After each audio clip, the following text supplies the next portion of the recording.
Good morning. I'm Andrew DiMeo. Welcome to Authbition. Authbition is a blended word. It brings together the best of authenticity and the best of ambition. And to me, it means be true to yourself and live your dreams. I'm hanging out here with Frank on a rainy Saturday morning in the New York Finger Lakes. And I just finished editing my most recent show, which you're about to hear. I'm joined by Dharna Ashar. She joined me a few weeks ago when I recorded this from Dubai. She's from Dubai. She's a yoga instructor and a former flight attendant. And we connected on Medium, where she's a new writer. And this is a breakthrough moment for the podcast.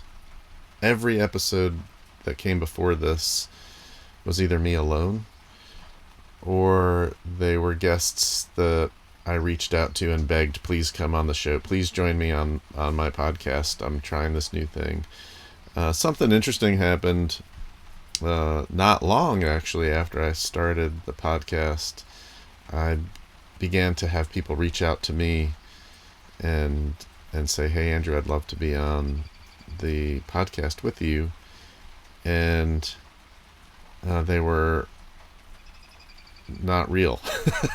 They were fake people. AIs reaching out to me, publicists, fake AI publicists. It's just crazy how many not real people reached out to me. And so it's been an interesting process to learn how to vet who's real and who's not real. And for those of you that read Authbition, the publication, which is a Medium publication, my whole goal there is to feature writers that are real humans. It's like find real humans here is in many ways the theme of that publication, including the art. By the way, most writing online these days has some kind of a feature image that draws attention to it. Frank's showing off in the background if you're watching this and not listening. Anyway, there's just so much AI generated art out there, and that's different, by the way, than artists who use AI tools to make their art, because that's different. But when someone just types a prompt that says "make me this," that's what I consider AI generated art. And so my publication on Medium features real humans with their own real art or their own real photographs. Now you see Frank's ass end. So I'm going to turn the camera because that's not so fun. Anyway, I'm trying to find real people. And Dharna is a real person, and it was incredible. She's had an incredible life. She's moved all around the world. She's experienced so many different things. And I learned a lot during this show, and I'm really looking forward to sharing it with you. And in the show notes, I will put links to Dharna's writing, where you can find her. So enjoy the show. Thank you for listening and watching. Let's start with I've lived a few lives. At least I feel started off in aviation, 12 years of aviation industry, being a flight stewardess for 3 airlines, Jet Airways back home in India, Jet Airways India Private Limited, domestic airline, just turnarounds, a few layovers, nothing big. But it was my stepping stone at the age of 18. Very excited, and I'm going to fly the world. Yeah. Loved it. And soon after that, I got into Gulf Air, I left India, went to Bahrain to live there, Bahrain based. Um, Amazing. First time in the Middle East, love that 44 degrees of woof, heat, completely crispy baking me up. But it's either you love this life or you hate it. And I loved it. I loved serving at 40,000 feet. Um, Odd hours, yes, it's a bummer, but you get paid to see the world. I mean, it's incredible, incredible opportunity. Yeah, I've been to a lot of places You've been to actually. s- you've been to so many places. I've got so many questions. I mean, part of me, just out of curiosity, is like, oh man, if you could recommend any place in the world to travel, where would you recommend? Um, I loved Zimbabwe, Mm. Sydney, mm, Maldives. You have to see it to actually believe it, how beautiful it is. Um, Japan. Oh my God. It's a 10.5 hours flight. And from the minute one you get into the airplane till the time the last passenger deplanes, the aircraft is clean. The bathroom is like the hour one. The passengers even do origami. It's the best flight, the best kind of passengers to have. And we had to undergo a different kind of a training to be on Japan flights because it's so meticulously, they are so good as passengers as Hmm. well. So Japan is something you should see. You should travel, visit. The food, the people, even the dogs have clothes on. It's wildly crazy, It but they're is. big into dog fashion. Um, so yeah. I have been to Japan, and I agree, it was incredible. And you mentioned the bathrooms on the airplane being clean, but the bathrooms everywhere, the bathrooms everywhere in Japan are very, very clean and feel Yes. very private too, right? Yeah. Which year did you go to Japan, if I may ask? Oh man, I went to Japan. It's probably been about a decade ago. So it's been a while. I flew into Tokyo. I was speaking at Nagoya University. Okay. Um, and it's just like a dream. The whole thing is a blur.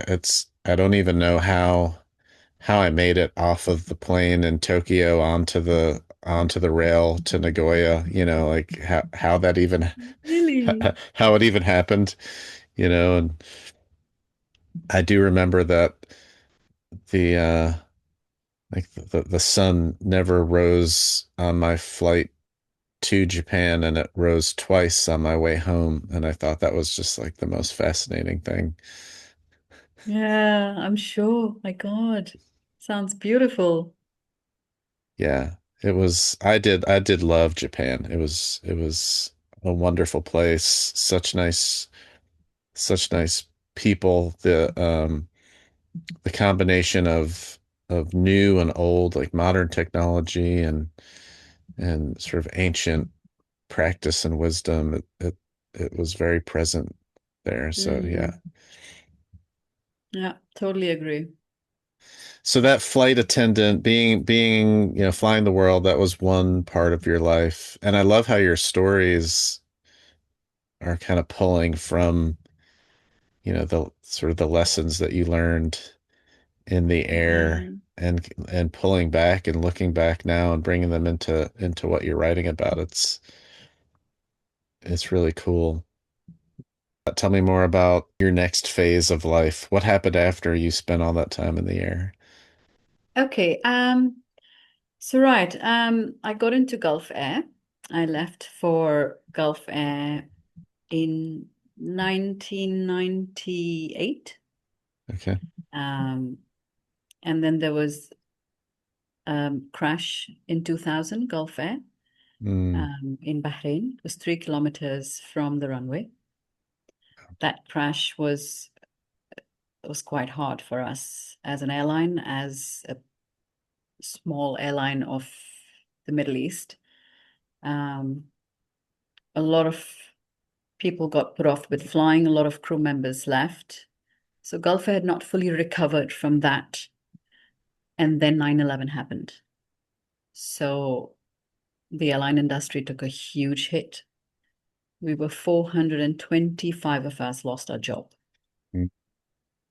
And people working there for 19, 20 years that had mortgages were let go. Um, we were given the pink slip. I remember that day very clearly, told, please come into the office. I went to the briefing center and people were on the staircase crying. And I had this feeling it was like a death, you know? I said, what's going on? And they're like, oh no, just go up. I went upstairs. They called my name. There was a box of tissue, bottle of water, and two people looking at you and saying, unfortunately, we have to let you go. And they gave me the envelope waiting, and they gave me a box of tissues right there, like if you're about to cry. And I just took the envelope and I left the room. And I was grateful I have a family to go back to and not a big, but that sight was incredibly sad. Mm. If I hadn't lost my job with Gulf Air, I would still be with Gulf Air, I think. Yeah. Yeah, you think so? Is that it sounds like a really nice, thoughtful company. I mean, to handle a layoff that way is, Yeah. yeah, But there were quite no honorable. passengers. There was no Hmm. passengers flying. The Hmm. same day I lost my job, I applied with Emirates. Um, and a month later, I was gone back home. I took some tickets to fly around the world. 10% we pay. I said, I Hmm. might as well utilize, go see my friends in New York and Washington, Seattle, and I left. Um, when I was in Seattle, it was 2001, 2002, January. I told my friend, can I check my email? Because it wasn't Wi-Fi such good. It was like the dialing Wi-Fi. Yeah. Yeah. So she's like, yeah, sure. I said, I need to check my email. And I checked my email. It was there with Emirates, like, we'd like to call you for an interview. And I was like, oh my God. I applied for Emirates today. I lost my job. Oh my God, I have to go back. So I cut short my trip and I was back home in Mumbai, did the round of interviews, and I cleared. Out of 700 girls, five of us were chosen, and I was one of them. I mean, what a feeling. It was incredible. 2 months later, I was flying into Dubai, and that was 2002. And this has Wow. been my home. Wow. How, I mean, 700 applicants and they picked five. And it was the round of interviews was so tedious. I mean, I've gone for plenty of interviews. I've done Cathay, I've done Singapore Airlines, I've done Qatar Airways. I didn't get into them, but Hmm.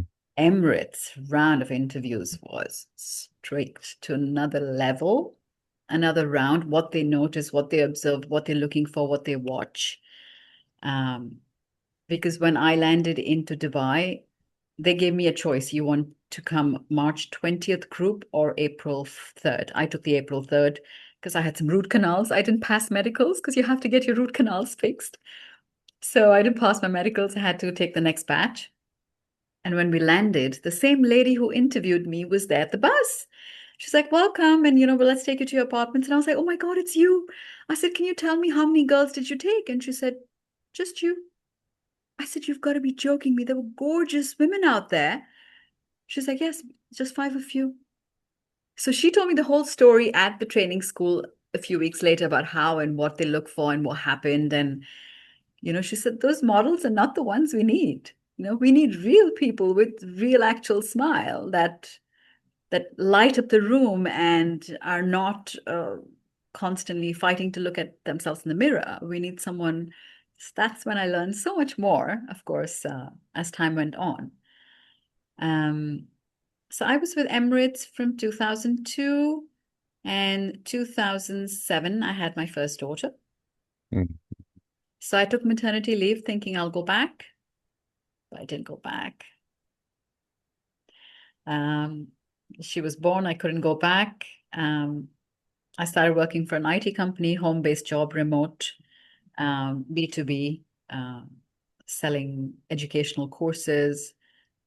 And somewhere down the line, I said, yeah, that's it. Having first one, hands in the nappies. I want to have the second one now or never. So I had my second daughter born 2009.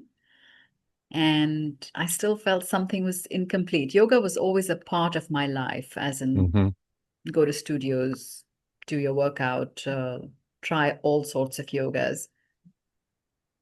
Um, but something felt incomplete, like I had to give back. Something inside me felt like this is not it. So I went to India and did my yoga teacher's training.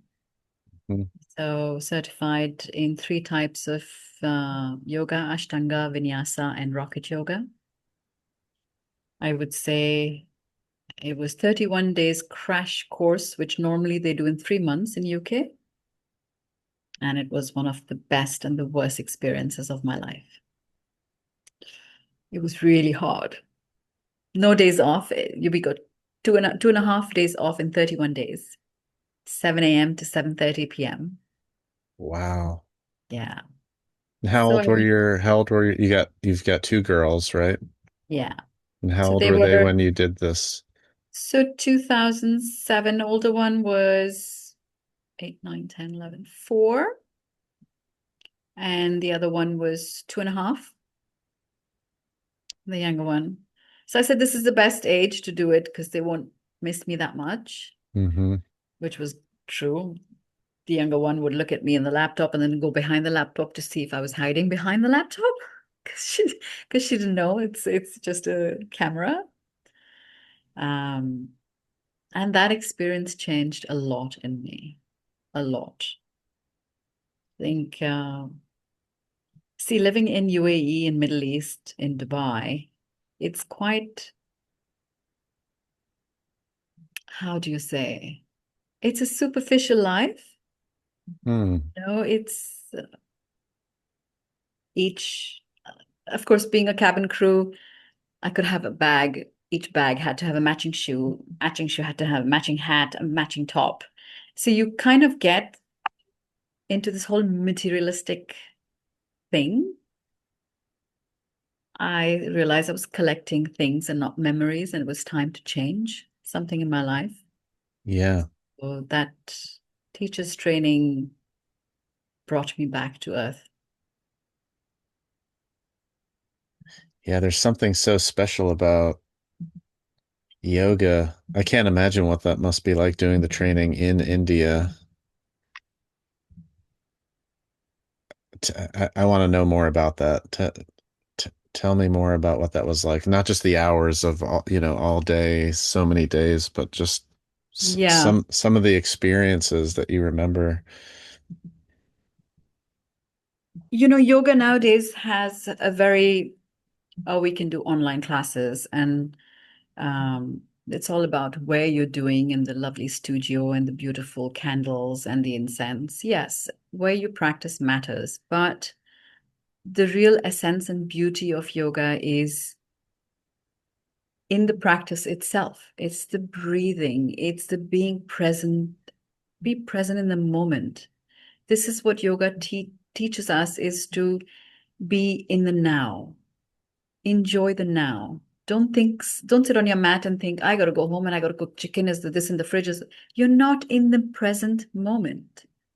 You're constantly thinking. And that's what I tell my students, even on when they're ending class. Don't think what you're going to do as soon as you get up. I'm going to go home. No, just enjoy where you are for now.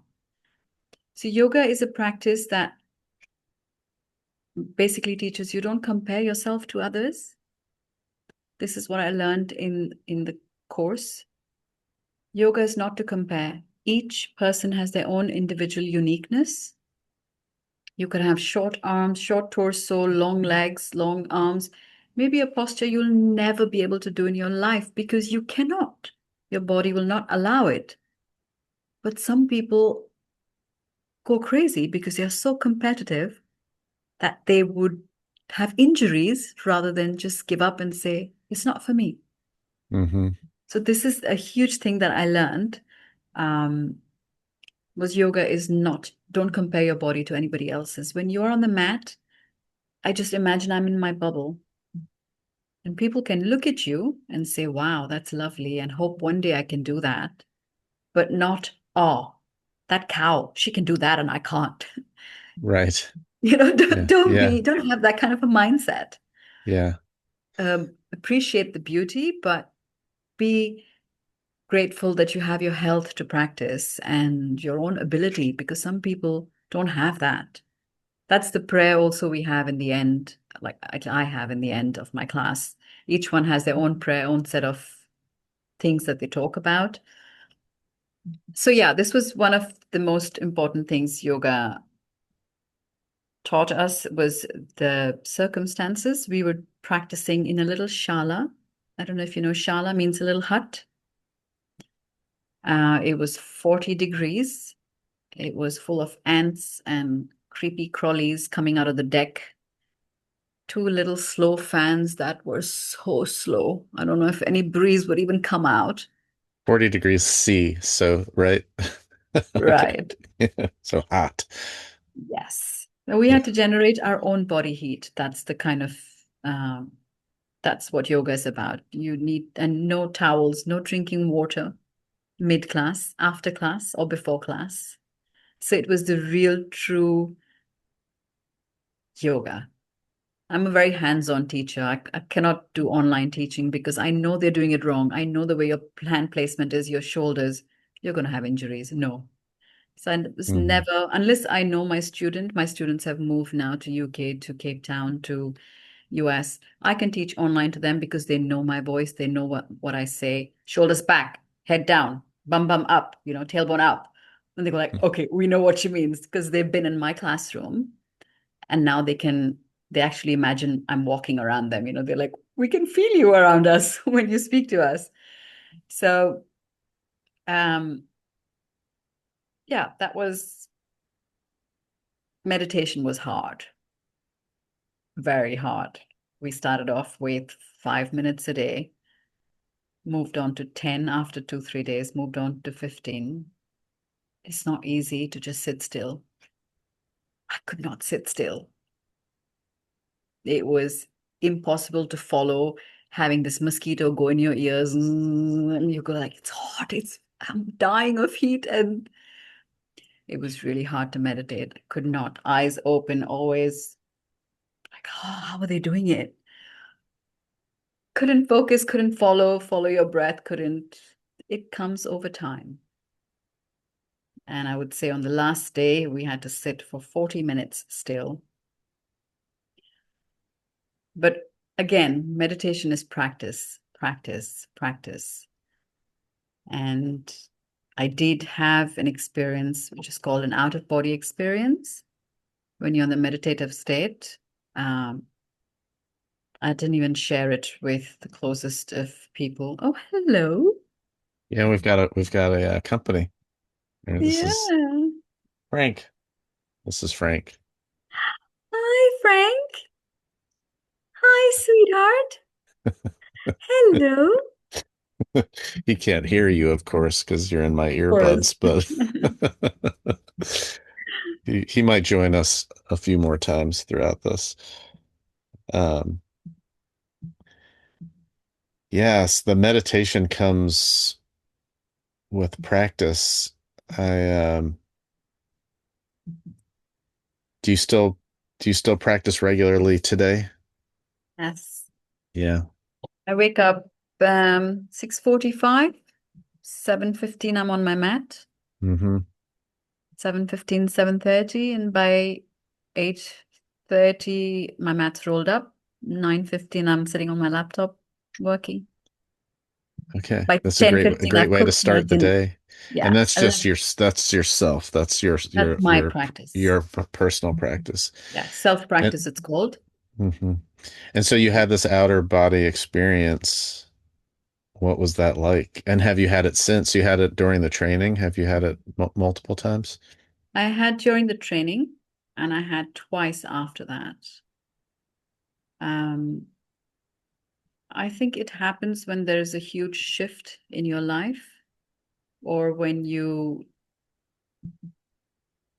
have a silent cry from within, and you're make them understand I'm grateful I had it. And I've spoken to a few teachers, ayahuasca teachers, my friends who are part of this big community, and they said that's remarkable. That it's the first time I told someone, and they said that's on a Kundalini, out of body experience, and I didn't even know there was a name or a word for it. Mm. So during my practice training, I had a massive, massive heat boil here. Okay, it Mm. was the size of a golf ball, massive. It was a heat boil. The doctor said, "All right, it's hot, and every time you practice, you have to take your arms up and arms down." I couldn't do that because the boil was sitting at that spot. Okay, so that was one. Went to the doctor. He said we have to get it surgically removed. We have to have a cut on it. So we fixed up the date, which was 2 days after my exam. Um, my periods didn't come, so I thought I was pregnant again. And I was in Goa, India, doing my training. So it was a lot of things combination together, exam stress. We were 20 of us that started this course. 5 left in the first week. They could not take it. Mm. They could not take the rough, there was a frog chewing on a rat chewing on someone's hair, and you have a net in your little hut. She was gone. She left a note under the door of the trainers and said, "I can't take it." This frog came out of a girl's bathroom on the pot, just out there. And she was like, "That's it. I can't." So it's hardship, it's the rough ambience. That's yoga. That's all of it is called yoga. It's it teaches you patience. It teaches you to breathe. It teaches you take a moment, pause. Don't say something, don't do something you'll regret. It's like when you're driving and someone cuts you off, you're so angry, you want to, your pulse is racing, but if you just breathe three breaths, pause for 90 seconds, allow your long inhale and longer exhale to pass, the moment's gone. You calm down and you're fine, just go about your day. But if you tend to escalate and go, "What the hell?" You spoiled your entire day based on that one. So this is just one moment I'm giving you. Yeah, yeah. So anyway, I had this boil and I didn't have my periods or whatever, and it was the meditation exam. I was really stressed because after that I had to go for the surgery. Um, and we were all sitting in circles, and I was silently. They talk you through it. Think of a person or a moment. And I was thinking of my dad. He's passed away 20 years ago. Never got to see my daughters. So I was just thinking of my dad and having sort of a conversation with him. By then you kind of learn by day 31 that what meditation is. And I was just genuinely in it. And I felt this hand on my shoulder, like this. And I just opened my eyes and I looked, and everybody was in meditation and eyes closed. And I said, "Okay." So I closed my eyes and I continued. Everything finished. Everyone got up. I went to the bathroom. I got my periods. I came back. We had lunch. My boil burst in front of the entire group. And they were like, "Oh my God, you don't have to have the surgery." So it was just at that moment, it was when I looked up, I felt like I'm sitting above me. And me as a person, myself is talking to me and saying, "You are so full of yourself. You are constantly looking down upon people. You want a matching shoe for every bag. People in this world don't have food, and you have all this, and you still think you deserve more than other people." And it was that reflection of me talking to myself. And then on the other hand, it was my father hand on my shoulder saying, "It's going to be okay. Don't worry. It's going to be okay." So I don't know. It was a combination of the two that I came back as a different person back to Dubai, and I got rid of everything. Wow. Didn't serve me. And when I came back, I saw my friends who are they're still the same, but I saw them with different pair of eyes, that how they speak to their help, or I changed, they didn't change. But I was looking at them with a different pair of glasses. Something shifted in me, and that was huge. Yeah. Wow. Yeah. Yeah, I can imagine that the experience is something that is really difficult to put into words, right? Because if it was easy, we would know it better, right? I mean, it's like it's the unknowable or unexplainable. It's so hard to put those things into words. Um, I've been practicing yoga for 11 or 12 years, something like that. Mm. Yeah. What kind of yoga? Uh, none of the named, specific practices. I mean, I love yin from time to time. Hmm. Just a standard vinyasa, you know, Yeah. hot yoga Hatha. studio, you know. Okay. Um, I'll do the slow flows but so I haven't gotten into a named practice, put it that way. Um, So most of the yoga is vinyasa. It hmm originates from vinyasa.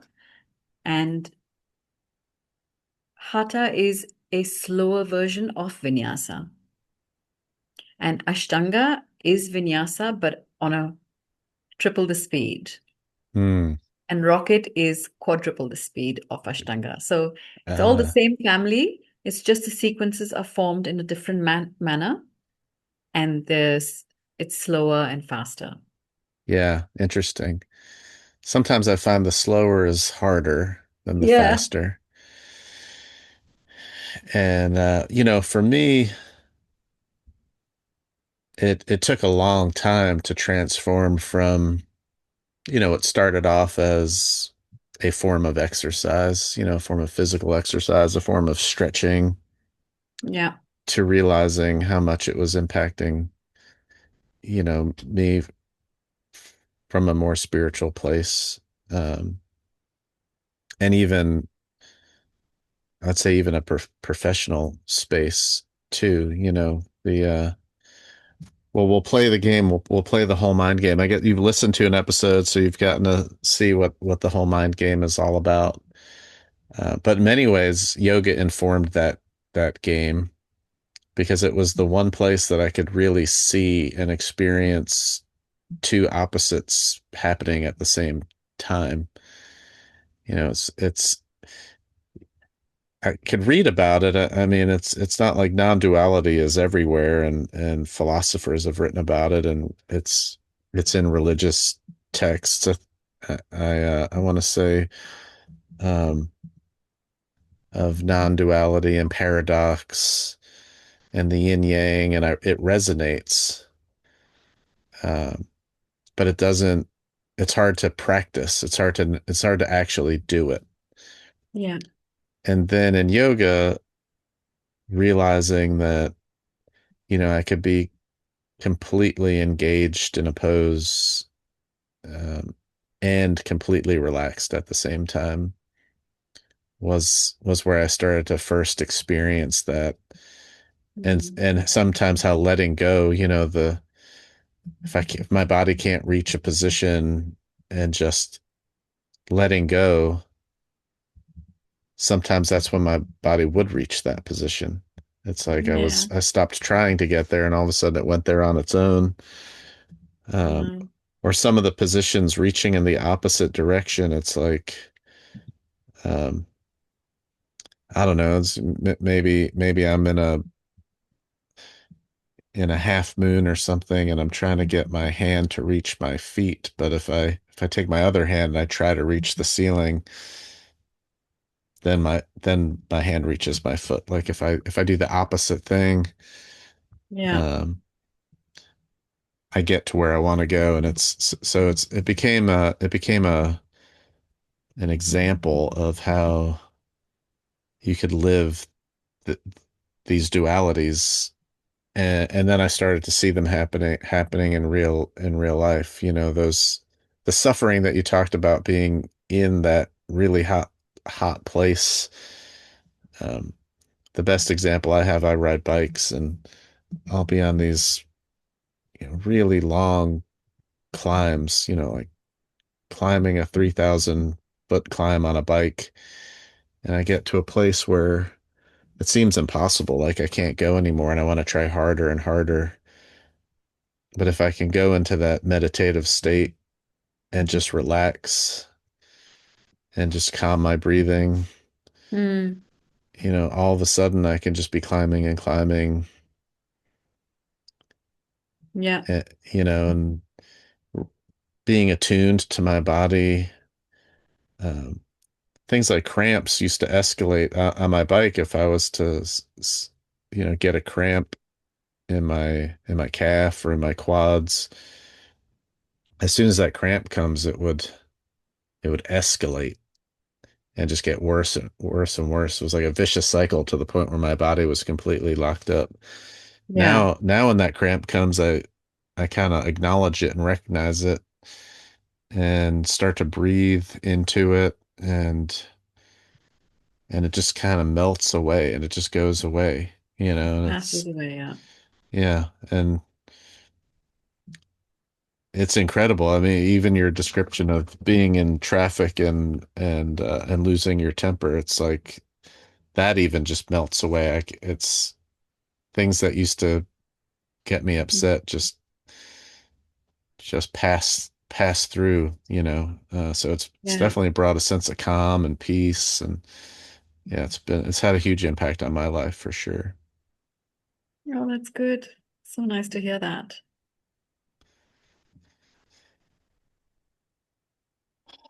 Where are we on your journey? So we went from flight Okay. attendant, mom, yoga training.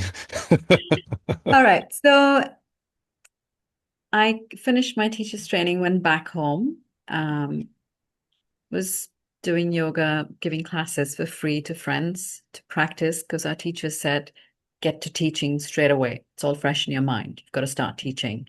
Offer free classes, whatever, but don't stop teaching.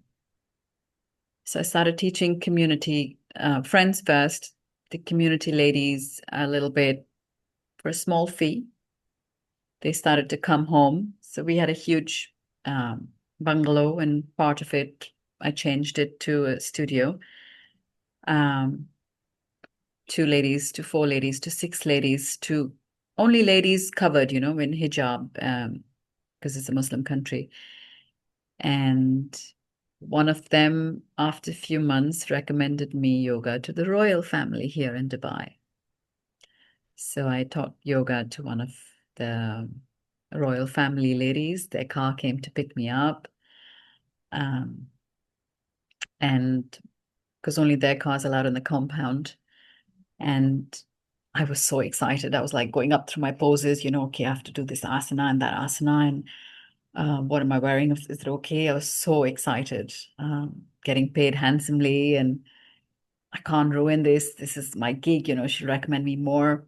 So I got there, went up, few rooms down, huge place, got into the room. She was sitting there, and I said, right, my first question normally is always you ask, what is it that you want out of yoga? Do you want mental peace? Are you stressed in life? Do you want body tone?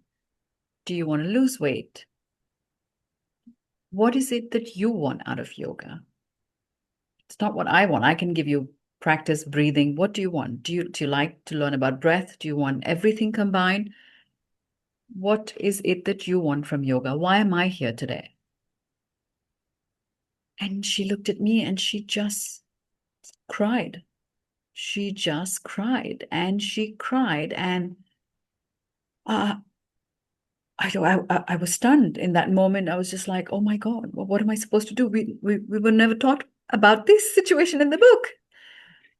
But she just needed someone to listen to. And her problems just came. She was pouring out. She was in a cage, basically. This princess is in a cage, and she just needed someone to talk to. So it was 3 hours of nothing, but we had some tea, we chatted, talked about life, and all I could tell her was everything from my training school, which was not yoga asana, because yoga is not about asana. It's about, I said, when you get the feelings, what you're feeling about each feeling that you described, I said, allow it. You have to allow yourself to feel it. Label it. Say, I'm sad today. I was told to do this. I'm sad.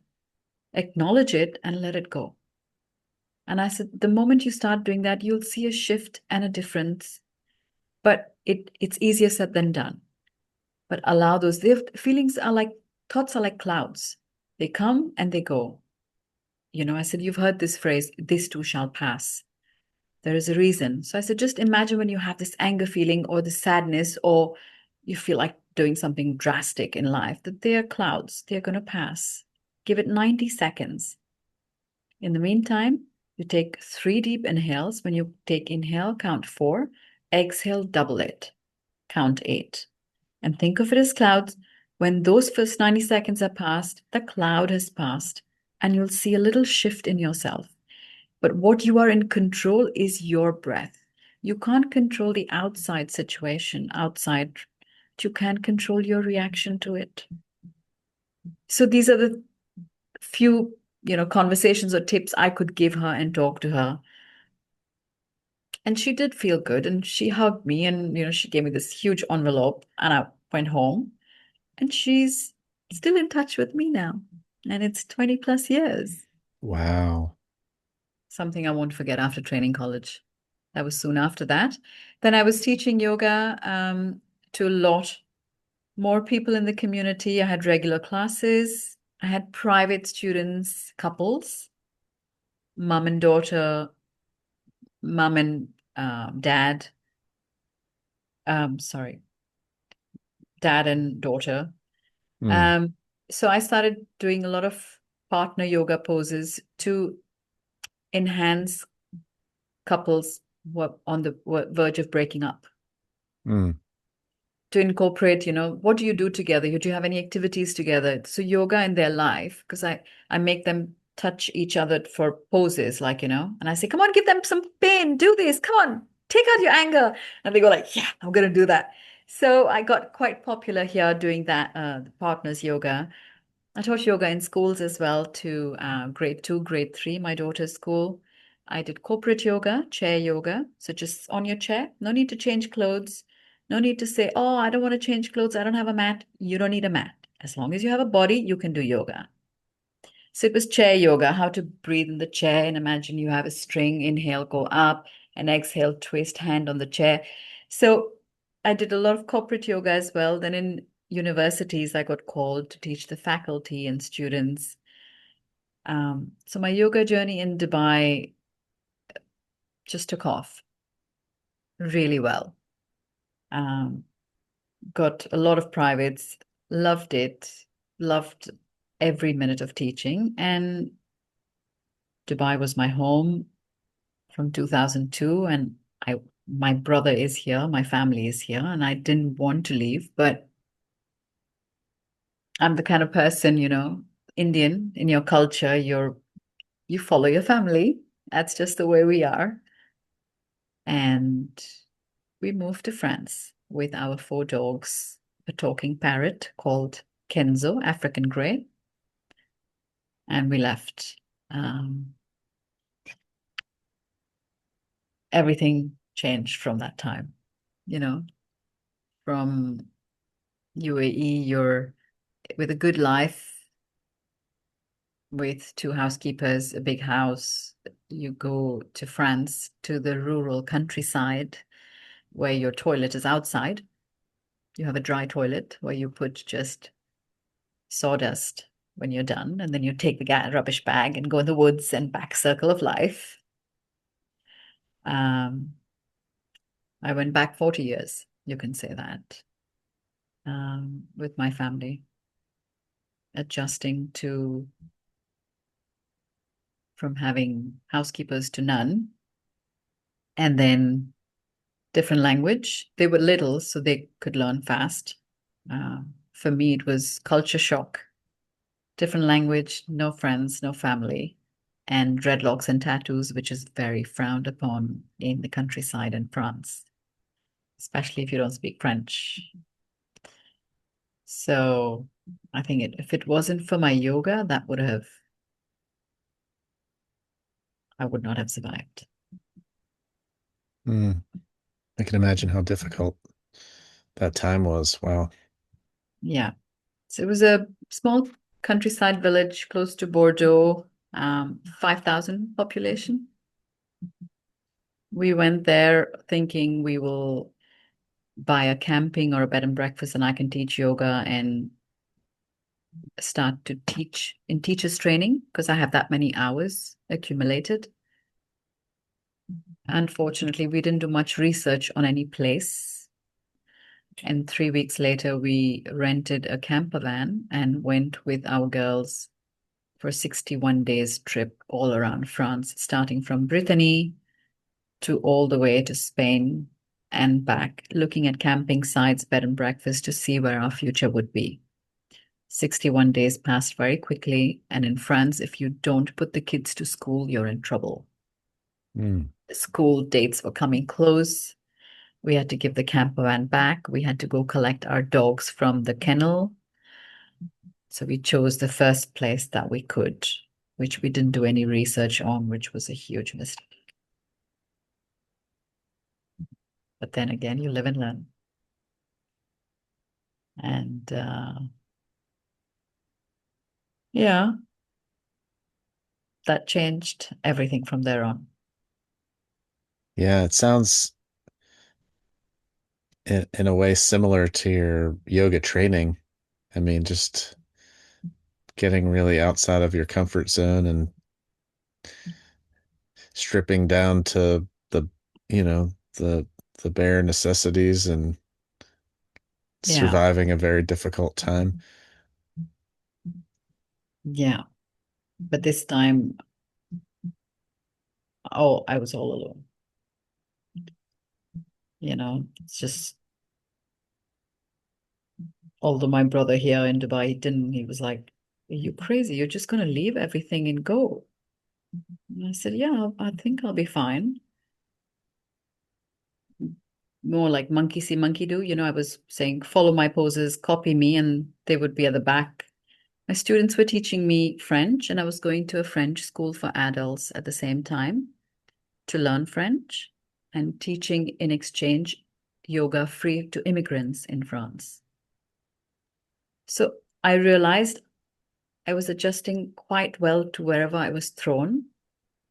Teaching French students over there was incredible experience because most of my students were farmers.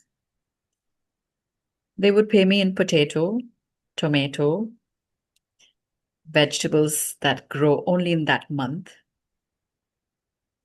Didn't have money. Can my kids make you some cookies today?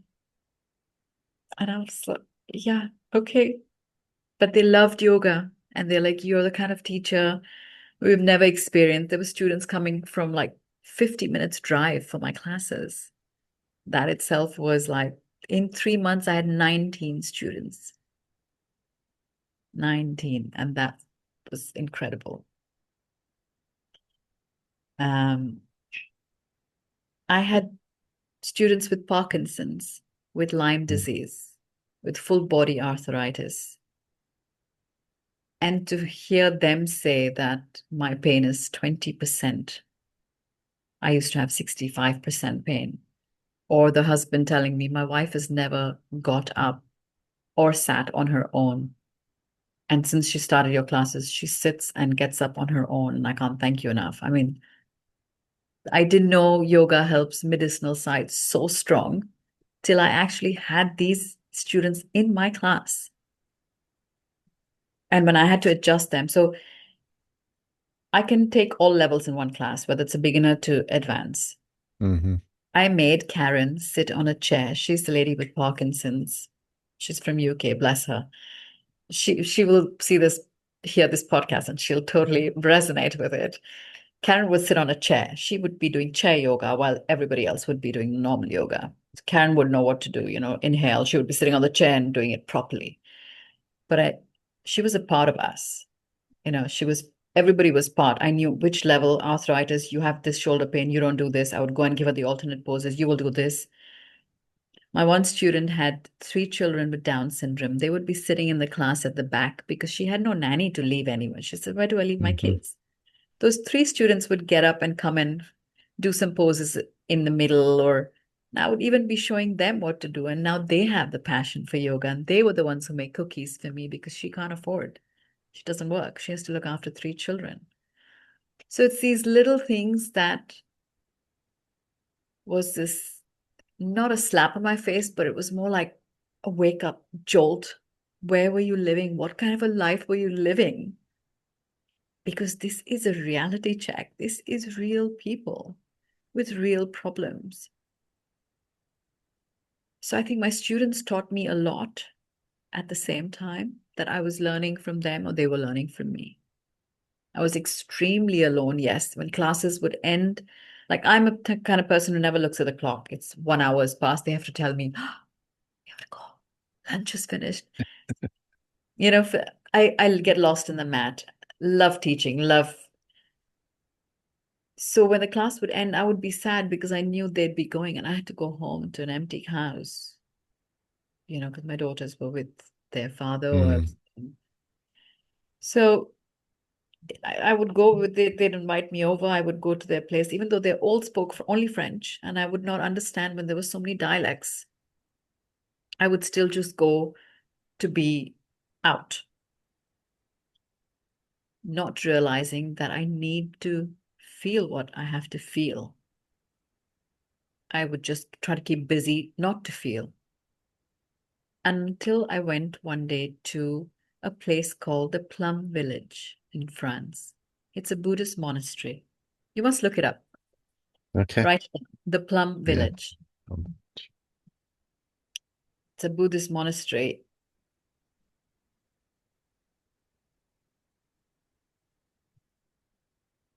One of my students, a backpacker, came into my class. And I looked at him and I said, you don't seem like you're from around here. He said, no, I'm going to the Plum Village. I'm a baker. I will be baking bread there for the next 4 months. I said, what is Plum Village? So he explained to me it's a monastery. You have families coming. It's just for the summer months and you should come. So he invited me to come on a lazy Tuesday. It's called Tuesdays are the Lazy Tuesdays, where all the monks sleep and guests are allowed to come. I said, okay, I'm going to give it a try. So I went one Tuesday, met him where he asked me to come. He was baking. Beautiful place. There's no Wi-Fi. You could be a Bollywood star, Hollywood star. You could be Barack Obama. You're wearing slippers, pajamas, and a top, just like you're normal. Mm-hmm. You have a little tea counter. You have a lotus field. You have a Buddha field where you have these life-size Buddhas in all poses. It's massive, massive property. When you look at it, you'll realize. That place, every Tuesday, I went for 6 weeks after that, and it changed my life. Speaking to the monks, having debates with them, interesting conversations about life, and they challenged me on a few things. And just for example, I'll tell you, he said, where are you from? I said, Dubai. What brings you here? So I came with my family and now, I'm separated. What is your plan for the weekend? I said, I've got a lot of boxes in my garage. What's in the boxes? A lot of photo albums and some shoes and bags. Get rid of it. I said, how can I get rid of it? I mean, they, it's my photo albums. So what is it doing? What are you doing with the shoes and bags? Does it make you happy? I said, no. Then why are you still here with us? What, what pleasure is it bringing you sitting in that box in the garage? It sounds like a lot of work. It was so interesting to have this conversation with this man for the next 6 weeks. I got rid of everything and I felt lighter, like he said. I felt better.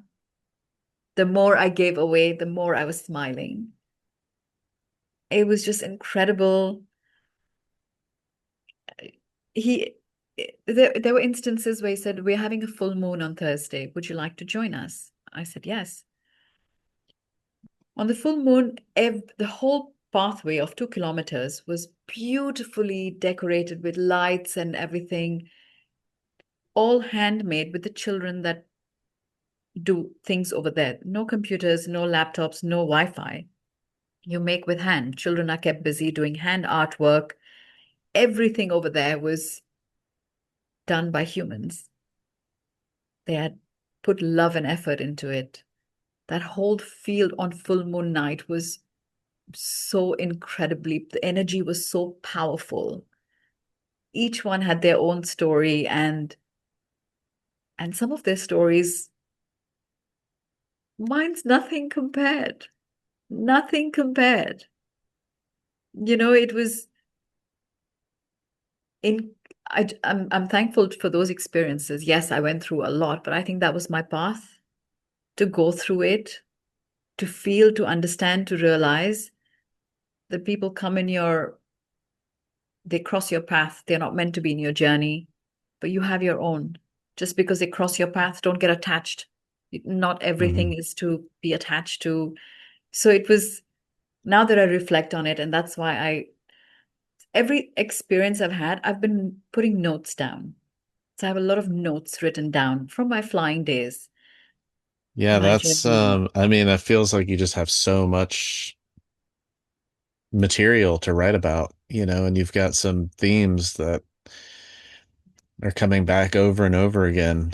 You've from your yoga training in India coming back and letting so much material items go, and then the contrast of the princess with so much wealth feeling trapped, right? It's like the Yeah. contrast between those two things is so vivid, and then to go through it again, and to find yourself at the Buddhist monastery and again, be reminded that these material things are are not what makes life meaningful, right? No, no, it doesn't. Yeah, you've got a ton to write about. And this is a great place to get started. I think it's just like just like yoga and just like meditation, I feel like writing is a practice, right? And a, Yeah. a few minutes a day and and put stuff on Medium and get feedback, and I know for myself looking back, I've been writing my whole life, but as a regular practice on Medium, it's been a little over 3 years now, but 3.5 years, and I look back at the beginning and the growth that I see from when I started to where I am now. It's just incredible. But it's really just about the practice, just like meditation. Just do it. You don't even have to try to be good at it. Just do it. It just Yeah. comes with time. Yeah, you're right. When my kids used to go to sleep every night, I used to tell them a story from my trolley dolly days, my flying days as a stewardess. We had a bomb on board, and then we had a childbirth on board, and then we had these little incidences. And then I used to tell them to be continued tomorrow. And they're like, "Oh no, mama." And I'm like, "No, no, no, it's a long one, to be continued tomorrow." So that's how my aviation stories I want to write about, because Hmm. I I want to leave something back for my children to read, and for their grandchildren. And then after all this journeys of different lives, as I told you in 1 minute one, that I've led different lives of the my trolley dolly days, um, to my yoga teacher, to being a mum, um, and now reflecting on all of that back to getting everything down on paper. It's it's different lives. I've seen different sides of myself grow, evolve, change, and now telling my kids, you shouldn't do that. You shouldn't tease someone because you don't know what they're going through behind their mask, you know? You have Hmm. to, I was that person. I was that person. And then I'm telling my daughter, I'm like, no, you don't do that because I've been in that shoes. You don't know what's going on. So always be kind. I don't care how gorgeous you are. I don't care how many followers you have. Be humble because being humble and being kind gets you far in life. So Yeah. want to keep that grounded for them always. But I also tell them that I used to be that princess, had that superficial life. That shoe has to have a bag. That bag has to have a hat. It didn't fulfill me for long. Yeah, the hardship that you went through is what revealed it to you, which is so beautiful. Yeah. I will share this little note that I have put in. So, flying taught me that you don't control much. You don't control the delays. You don't control the people. You don't control the situations, but you can always control your 10% response to things that happen. And when I end my classes, um, I always, ask them to join the hands in prayer. Close your eyes, and I say, bring your fingers to your third eye for kind thoughts, to your lips for kind words, and to your heart for kind intentions.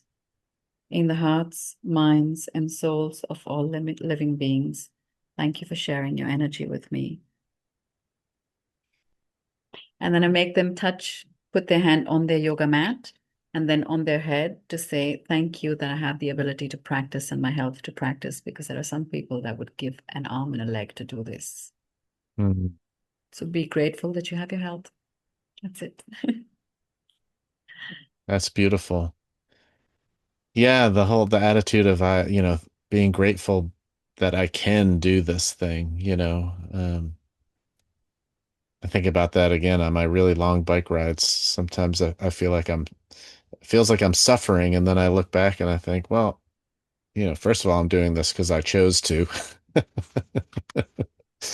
Yeah. know, and how lucky I am to have this body that is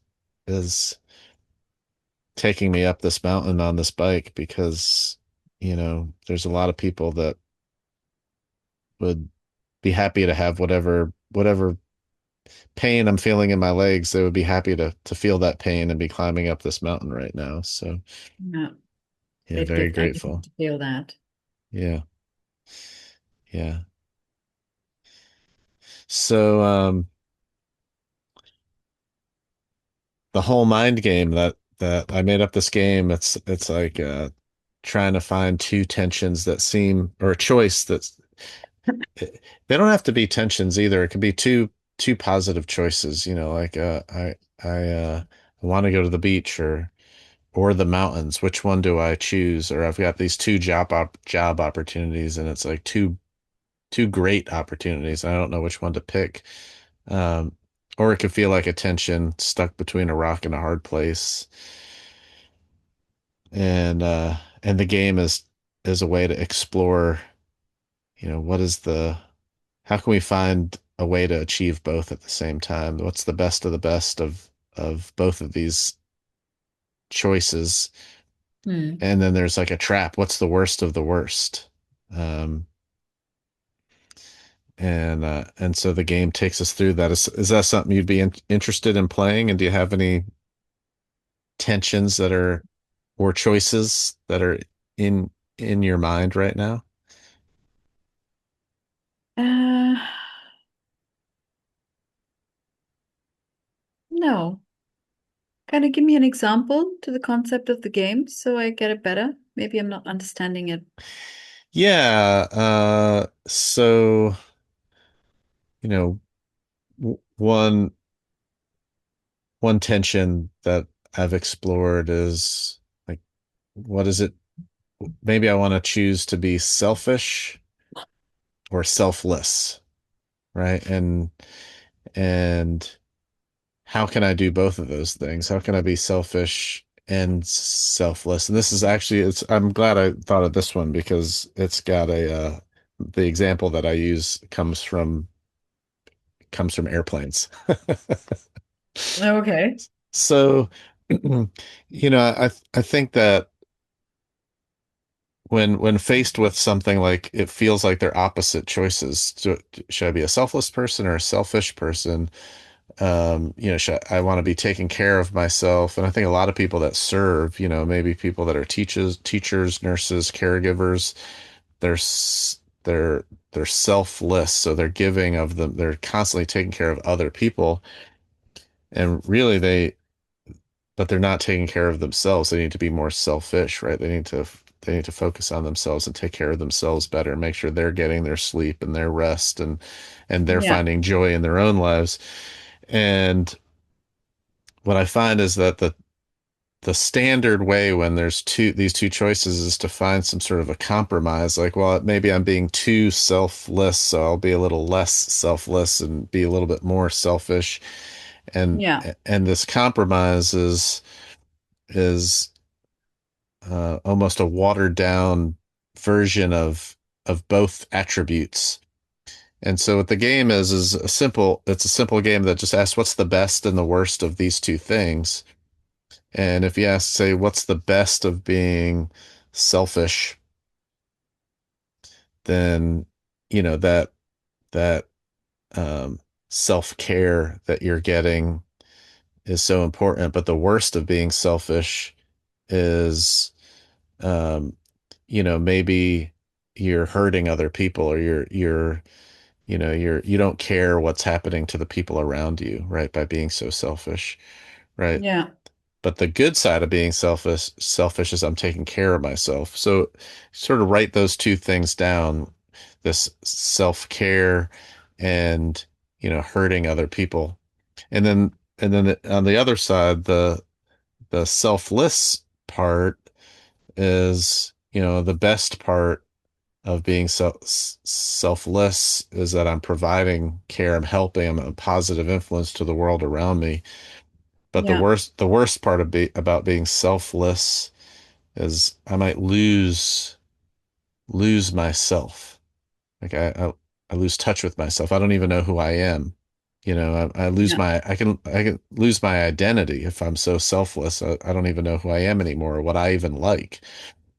And so when you look at the best of the best, it's like, how can I provide maximum care to myself and care for other people without any compromise, And when I look at the worst of the worst, I see someone who's hurting people around them and don't even know who they are, right? So, when then I try to, I don't necessarily think about those two words anymore. It's not about being selfless and selfish. It's about how can I care for others and care for myself without compromise? And I want to avoid losing myself and hurting other people. And and then when you look at those examples, my favorite example of the the synergy of caring for other people and caring for myself is the whole idea of put the oxygen mask on yourself first, Yeah. right? You have to care for yourself first in order to be in a position to care for the passenger next to you who can't put the mask on themselves, right? And so you're doing both. You're taking care of yourself and you're caring for the person next to you. And so that's the game. The game is to take two two seemingly um, impossible to resolve choices and just looking at the best and the worst of each, Yeah. and then yes, and then using it as a way to brainstorm what are all the ways I can be, in this case, what are all the ways I can be caring to the people around me and taking care of myself? What are all the ways I can do that? You know, and certainly practicing and teaching yoga is one of the ways to embody selflessness and selfishness. Um, Yeah. There's something I always have learned, um, is observe and not absorb. Absorb. So mhm. observe, you observe people, you see they're hurting, but don't absorb, because if you carry every emotion, you're going to lose yourself. Yeah. And you can't do that. It's the same thing like you said about the oxygen mask. Observe. If you see someone hurting, help, but don't absorb to a point where you're depleted out of. Mhm. This is what I used to do is I'm an empathetic person. I take too much, and then I would get lost in helping them to a point where I would lose myself. And I had to once contact my teachers, and I said, I can't. What do I do? I said, you cannot get attached. You one of my students, I was 6 months into teaching, and one of my students, she's an older lady. Her daughter died in her sleep at 20 years old. Just didn't wake up. And she comes for my class and she breaks down. After everyone left, I felt something. So I said, is something wrong? And you haven't come for yoga in a week. Is everything okay? And she broke down. And I was, my children were tiny. I took that pain with me for a while, Andrew. I took it for a while where I couldn't function with my family, my husband. Mhm. And he said, you need help. You have to stop thinking, because I was taking her pain so much. I could not imagine waking up. I don't want to imagine. So I had to get in touch with my teachers, my trainers, and I say, well, I've taken this too far. I don't know how to get out. I'm in. And they told me, observe, not to absorb. And they helped me through a few sessions of speaking to them. And I was too far into it. I was feeling her pain to a level where I would just middle of the night get up and give my girls a hug, Mhm. and so you can't do that. You cannot lose yourself. So Yeah. I think it's the same thing you're trying to say as well, isn't it? You Yeah, observe. what and specifically for hmm, the selfless and selfish, and but I'm interested if you want to play with those words, right? With so the whole mind game takes words like observe and absorb and looks at the best and the worst of them and sees what happens. Like it almost feels like a choice. We should observe, not absorb, Yeah. right? Yeah. So whenever there's that choice, we should observe, not absorb. My question is, well, what is the best of observe and absorb? That's it's like a tongue twister. Yeah, it is a tongue twister. and and and what is the worst of the worst? Let's just go through it and see what happens. This is All just the right. game. This is just the game, and Yeah. it's more out of curiosity. And I'll guide you through it. So observe. What do you think is the best part of being observational, right? Observing. What's the good part of that? The good part is that you notice things others might miss, being observant. Hmm. For example, if you're sitting at the airport, you observe people, emotions, even the little face expressions, the everything. Yeah. It's interesting that you will know a lot of their story by just observing. Because not language, but the non-language speaks a lot. Mm-hmm. Micro facial expressions, they speak huge volumes. Yeah, you learn, you get Yeah, knowledge. Yeah. Yeah, noticing the little things.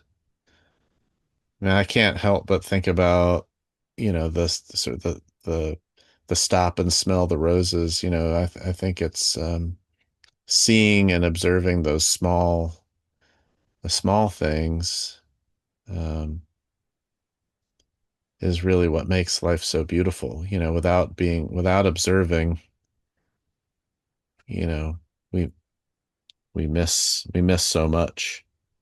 yeah, Um, yeah. So yeah, I'll almost say like it's the word that's coming to my mind is like cherish. It's kind of like cherish life when I observe. yeah. Um, all right, what might you think is the bad side? Like, what's the downside of being observant? Is there a negative to it? Um,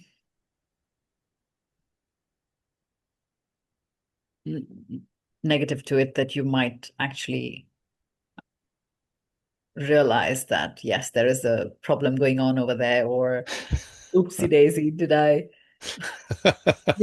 sometimes you find the person looking at you and he's looking right back at you and you go like, oh, you see it in for a guy fighting with his girlfriend. You see the fights, the micro expressions. She leaves his hand or she gives a look in, and you figured, yeah, that's a fight happening, or the children being told off or do this, and the child crying. It's just you watch, and then suddenly the person realizes you're watching, and you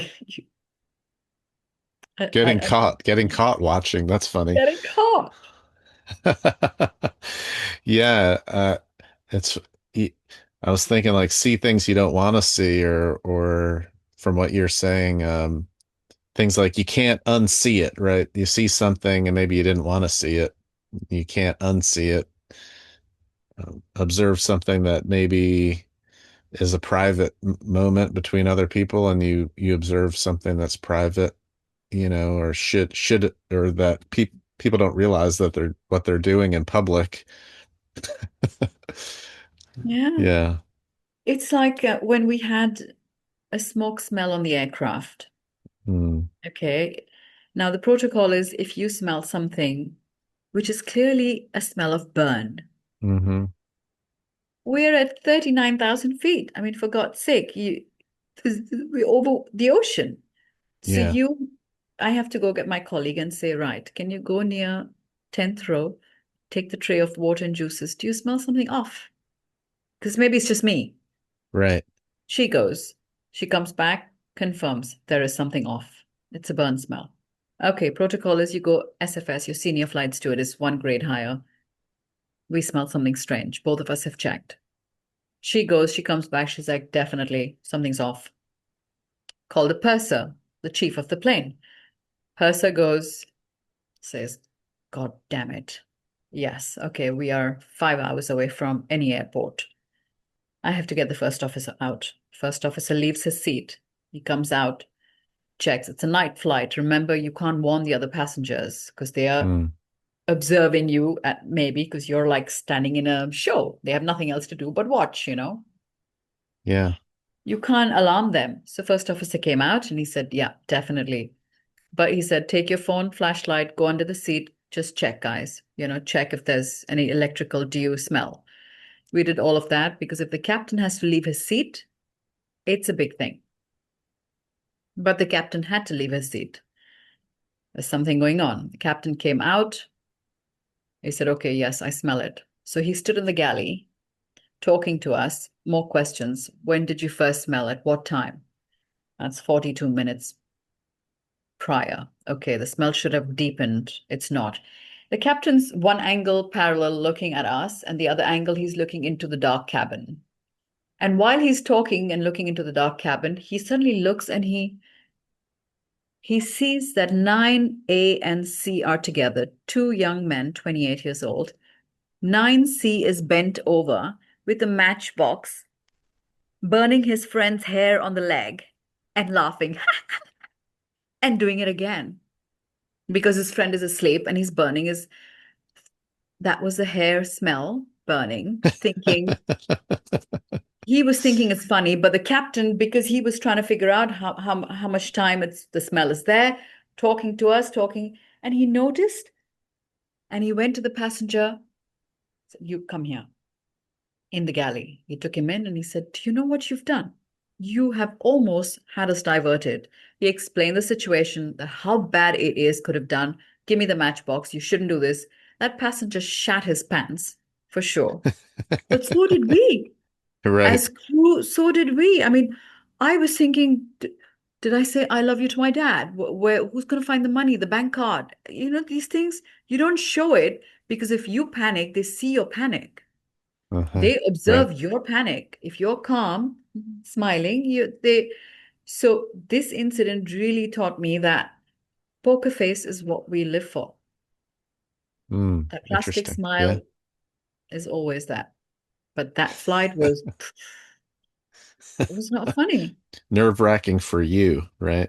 Yes. Oh man. Yeah. So you might see things you don't want to see by being observant. And if you didn't notice it, it might have all that all that trauma might have just gone unnoticed and everything would have been fine and no. No, somebody else would have smelt the hair burning. Another Yeah. passenger would have smelt it because he was continuing. Yeah. He was continuing, very Yeah. happy that his friend was asleep and wearing shorts and that he could do this. So somebody would have smelt it and it could have caused a panic. Yeah. Right. So that would Yeah. have really gone in a bad way. Yeah. That's why we have to go every 20 minutes, walk up and down. It's protocol. Yeah. Interesting. I'm trying to see, from the game's perspective Yeah. where this bad is going. It's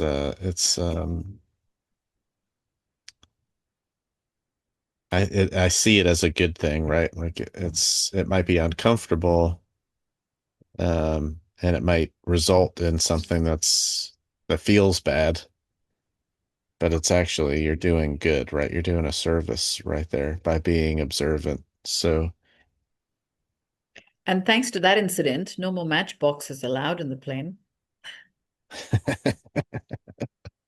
that's Yeah, what the that captain put yeah. a big report about it and no more matchboxes. Yeah, He could you was, imagine that used to be okay? You used to be able to bring a matches onto. You used to probably be able to smoke on the plane, right? Like yeah, back. I was there in Gulf Air when smoking was there. I just wrote a blog about it a few days ago. It's it's how times have changed, huh? Yeah. Yeah, I'm trying to think about the what I would think about the bad side of being observant is it could feel like it could feel like inaction. In other words, if I observe something but I don't do anything about it. So it's one thing to it's one thing to make that call and go get your assistant and escalate it.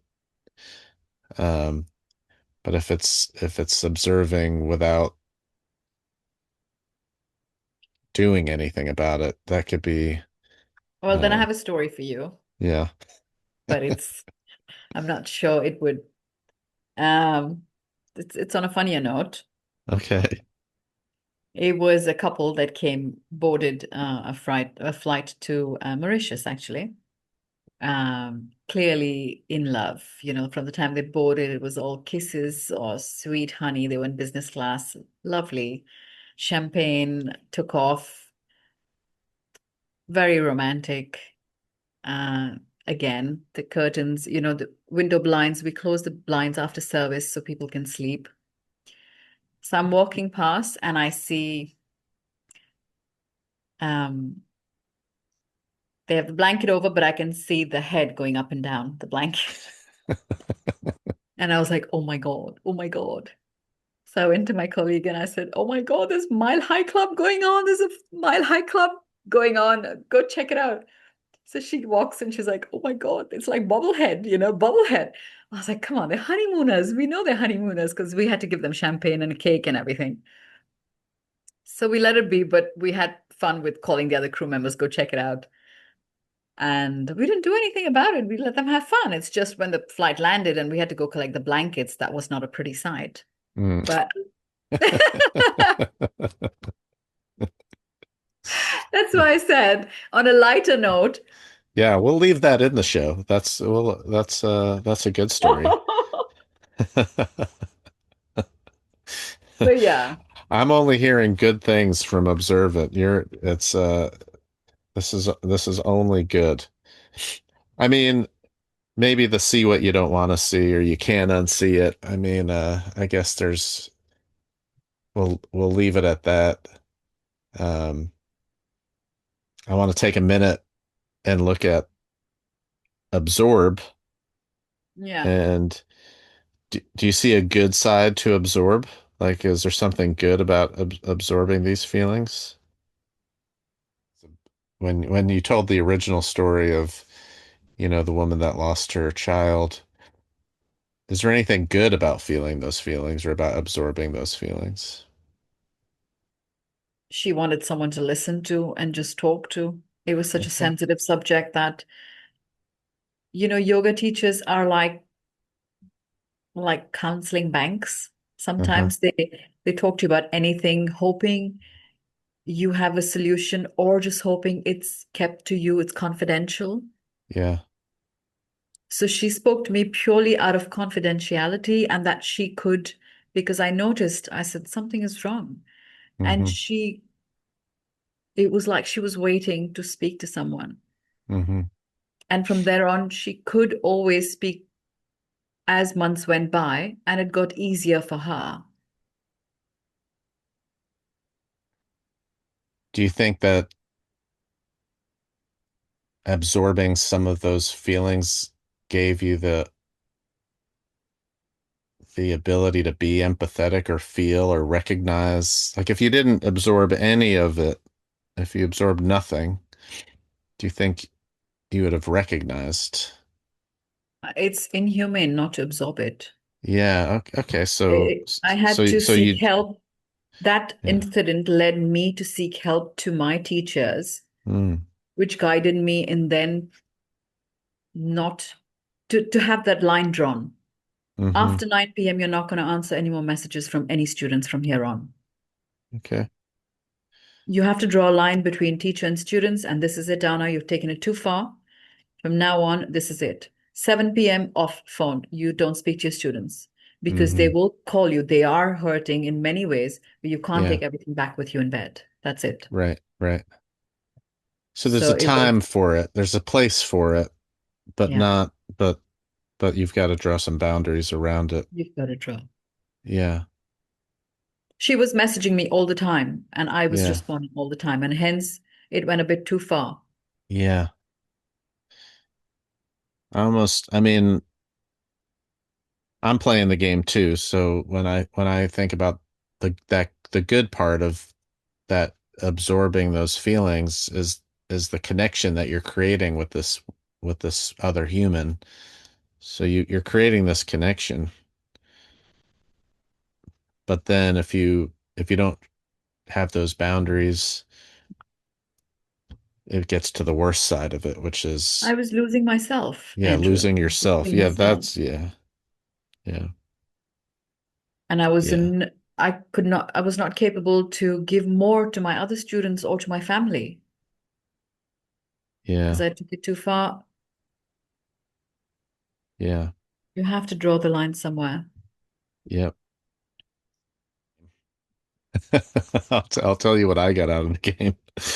So I saw that the good part of being observant is that you notice things you you build knowledge, and the word that I used was cherish. Um, and that the good side of absorbing things is creating a connection with somebody.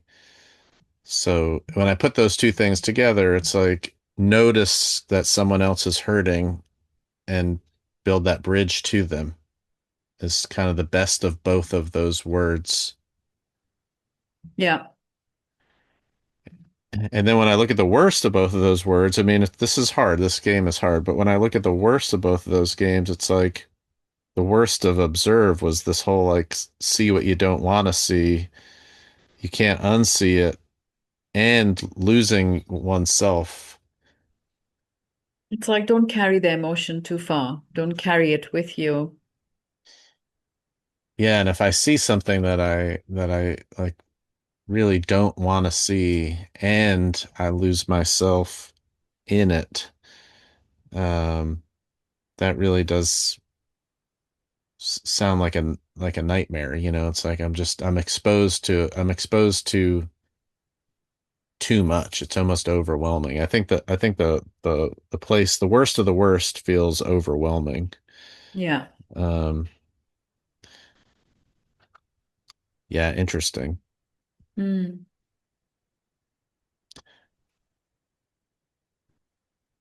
I never know where the game is going to go. This one was especially interesting and diff and difficult because it really is. I mean, it's hard to find a negative for observe, especially. You know, it feels like such a good thing to be doing, and um,